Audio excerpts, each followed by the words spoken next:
नमस्कार दोस्तों, मैं हूं मनविंदर और मेरे चैनल पे आप सभी लोगों का बहुत स्वागत है। टीएमसी की सांसद महुआ मोइत्रा की पैसे लेकर के संसद में सवाल पूछने के मामले में मुश्किलें कम नहीं हो रही हैं। बीजेपी सांसद निशिकांत दुबे द्वारा जो आरोप लगाए गए हैं उन पे, उसके बाद कारोबारी दर्शन हीरानंदानी के कबूलनामे के बाद उनकी मुश्किलें और भी बढ़ गई हैं। ये मुश्किलें न केवल महुआ की बढ़ी हैं, बल्कि उन सभी की भी बढ़ गई हैं जिन्हें हम ये भी कह सकते हैं कि वो मोदी विरोधी हैं। ये इसे यूँ समझिए कि हीरानंदानी ने उन सब की मुश्किलें बढ़ा दी हैं जो मोदी का विरोध किया करते हैं। वो कैसे? हीरानंदानी ने अपने हल्फ़नामे में सभी के नाम खोल दिए हैं। इधर एक इंटरव्यू उन्होंने दिया है टाइम्स नाउ में और उसमें उन्होंने जो महुआ मोइत्रा ने उनको लेकर के कुछ बातें कही हैं, उन सबको भी ख़ारिज कर दिया है। क्योंकि टीएमसी सांसद जो हैं उनका ये दावा था कि अ, हीरानंदानी ने यानी कि दर्शन हीरानंदानी ने एफ़िडेविट जो दिया है ना उसमें वो उन पे प्रेशर में उनसे लिखवाया गया है। लेकिन अब दर्शन ने ये बहुत साफ़ और स्पष्ट कर दिया है कि वो हल्फ़नामा यानी कि वो एफ़िडेविट उन्हीं के कहने पर उनके वकील ने ड्राफ्ट किया और ये ड्राफ्ट जब किया गया और ये तैयार हो गया तो इसको दुबई के भारतीय दूतावास में दिया गया और इसकी एक कॉपी सीबीआई को भी दी गई है। तब आप देखिए कि ये मामला कितना ज़्यादा गंभीर हो गया है।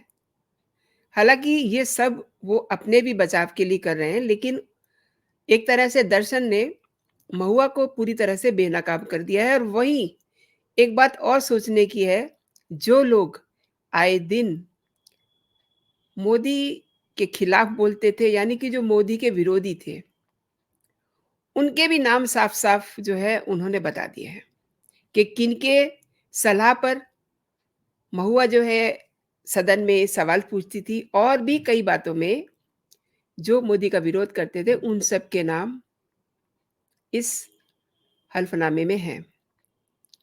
और उसके बाद हल्फ़नामा तो उन्होंने द वेरी नेक्स्ट डे जब चीज़ें बाहर आ गई थी, ओपन हो गई थी, तभी उन्होंने दे दिया था, लेकिन अब उन्होंने एक इंटरव्यू भी दिया है।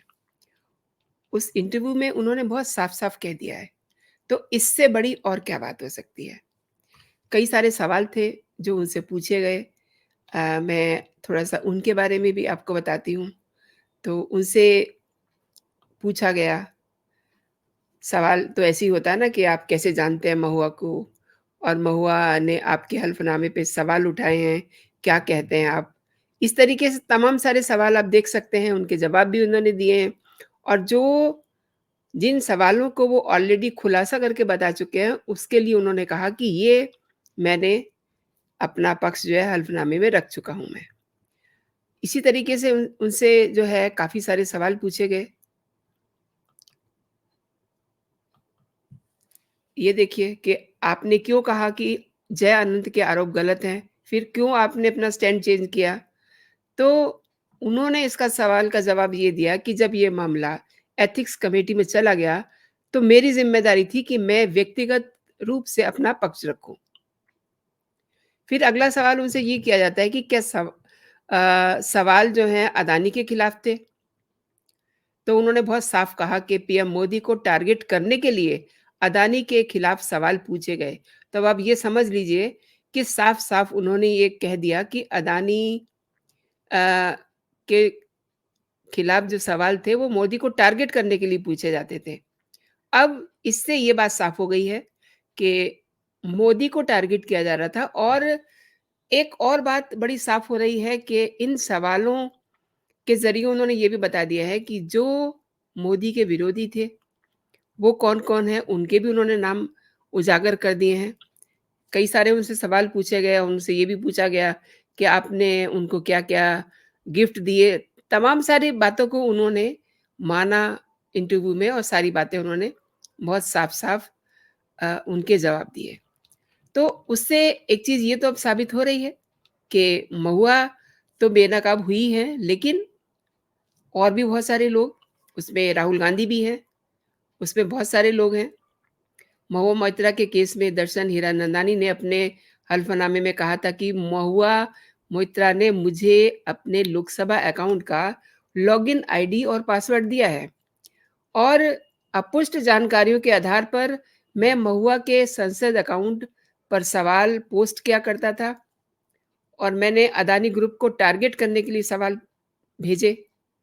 अच्छा, एक और बात है, उन्होंने ये भी माना कि पता नहीं वो कौन-सी बात थी ऐसी कि उनको ये लगता भी था कि महुआ उनका अनुचित फ़ायदा उठा रही है, लेकिन कभी-कभी वो ऐसा सोचते थे कि उनके पास कोई ऑप्शन नहीं है।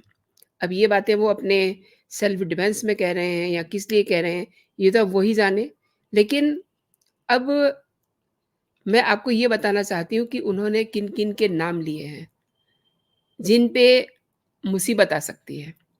उन्होंने अपने हल्फ़नामे में ये कबूल किया कि कुछ और लोगों ने भी मदद की थी, जिसमें सुचेता दलाल, शार्दुल शराफ और पल्लवी शराफ भी मदद कर रहे थे। शशि थरूर और पिनाकी मिश्रा ये भी मदद कर रहे थे।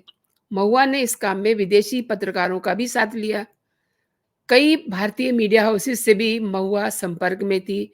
तो ये जो उनका खुलासा है ना, ये बताता है कि किस तरीके से वो उन लोगों को ढूँढ रही थी, जो मोदी को टारगेट कर रहे थे, ताकि उनकी मदद से उनके लिए वो मोदी को टारगेट कर सके। तो एक तरह से अब ये बात समझ में आ रही है कि हीरानंदानी ने मोदी के उन विरोधियों का भी चेहरा सामने ला कर के रख दिया है। जैसे आप मैंने आपको नाम बताए, ये सब लोग सीधे तौर पे ना करके महुआ के ज़रिए मोदी को टारगेट कर रहे थे। और वैसे भी जो मीडिया हाउसेज़ हैं, जो विदेशी मीडिया है, वो तो अक्सर प्रोपेगेंडा करता ही रहता है। उसमें कई ऐसे भारतीय मीडिया हाउसेज़ भी हैं, जो मोदी के खिलाफ प्रोपेगेंडा करते रहते हैं। अब मैं आपको ये भी बताना चाहती हूँ कि तृणमूल कांग्रेस की लोकसभा सांसद महुआ मोइत्रा पर हीरानंदानी समूह के सीईओ हीरानंदानी से रिश्वत लेने के पैसे लेकर के यानी कि रिश्वत लेकर सवाल पूछने के मामले में भारतीय जनता पार्टी के सांसद निशिकांत दुबे ने यह दावा किया था कि टीएमसी सांसद पर ये आरोप सुप्रीम कोर्ट के वकील जय अनंत देहाद्राही की शिकायत के आधार पे लगाए गए हैं। अब बड़ी ज़ाहिर-सी बात है, बहुत थोड़ा समय रहता है जब सारी चीज़ें क्लियर हो जाएँगी, क्योंकि कल यानी कि 26 अक्टूबर को इन सब चीज़ों से पर्दा उठने वाला है और महुआ मोइत्रा ने रिश्वत लेकर के संसद में सवाल पूछने के मामले में 2 पेज का अपना बयान जारी कर कारोबारी दर्शन हीरानंदानी के एफिडेविट का ही खंडन कर दिया था। She is such A smart lady, such A clever lady. और उन्होंने उसके बाद ट्विटर पर बयान जारी किया था कि हीरानंदानी की कनपटी पे बंदूक रख करके एक कोरे कागज़ पे उनसे साइन करवाए गए हैं। लेकिन अब ये जो इंटरव्यू उन्होंने दिया है, जिसके मैंने कुछ अंश भी आपके साथ साझा किए हैं, उससे ये साफ हो गया है कि जो बात वो कह रहे थे, वही बात वो अब कह रहे हैं। तो पूरी तरह से इस इंटरव्यू के बाद महुआ मोइत्रा तो बेनकाब हुई हैं। वो तो ये समझ लीजिए कि उनके साथ कई और लोग जो हैं एक्सपोज़ हो गए हैं। दर्शन हीरानंदानी को अभी तक सीबीआई या एथिक्स कमेटी या किसी भी जाँच एजेंसी ने तलब नहीं किया है।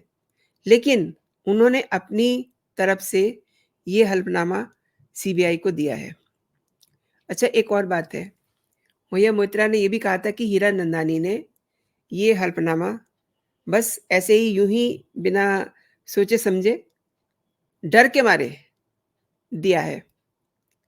तो उन्होंने इसका भी जवाब दिया कि ये किसी डर में नहीं दिया गया है, ये बहुत सोच-समझ के दिया गया है। सादे कागज़ पर लिखवा करके हीरानंदानी से हस्ताकश हस हस्ताक्षर करवा कर के दिया गया है, ये वो बार-बार कहती रही। मतलब वो कल तक तो यही कह रही थी।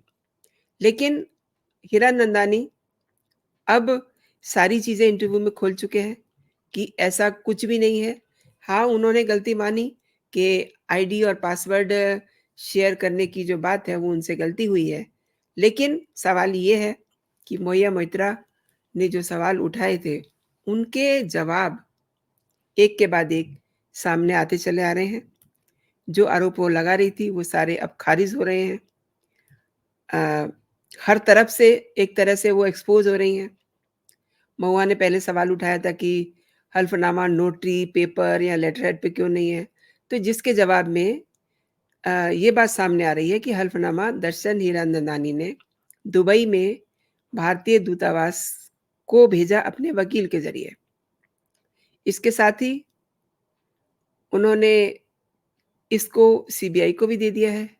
यानी कि ये जो उनका इंटरव्यू है, ये जो इनका हल्फ़नामा है, दर्शन हीरानंदानी का, ये अब बहुतों की पोल पट्टी खोलने वाला है। एक तरह से अगर मैं कहूँ तो जो लोग आए दिन देश के प्रधानमंत्री नरेंद्र मोदी की खिलाफत कर रहे थे, उन पे टारगेट कर रहे थे उनको, उनके लिए झूठा प्रोपेगेंडा कर रहे थे। ये सारी चीज़ें हालाँकि पहले भी होती रही हैं, पहले भी सामने आती रही हैं। अब ये चीज़ें एक तरह से सबूत हो गई हैं, क्योंकि एथिक्स कमेटी इसकी इन्वेस्टिगेशन कर रही है। आज 25 तारीख है, 26 तारीख में बहुत सारी चीज़ें दर्शकों आपके सामने साफ़ हो जाएँगी कि वहाँ पर क्या उन्होंने अपनी फाइंडिंग्स में पाया है। तो फिलहाल दोस्तों इतना ही। आप अपना और अपनों का ख़्याल रखिए, खुश रहिए, स्वस्थ रहिए और एक बात मैं अपने दर्शकों से कहना चाहती हूँ, जो मैं हर बार कहती हूँ कि ये वीडियो अगर आपको पसंद आया है, तो आप इसे लाइक कीजिए और अपने दोस्तों में भी इसको शेयर कीजिए, फॉरवर्ड कीजिए और अगर अभी तक आपने मेरा चैनल सब्सक्राइब नहीं किया है, तो आप मेरा चैनल सब्सक्राइब भी कर लीजिए ताकि मेरा जो भी कंटेंट हो, वो आपको सबसे पहले मिले। जय हिंद, जय भारत।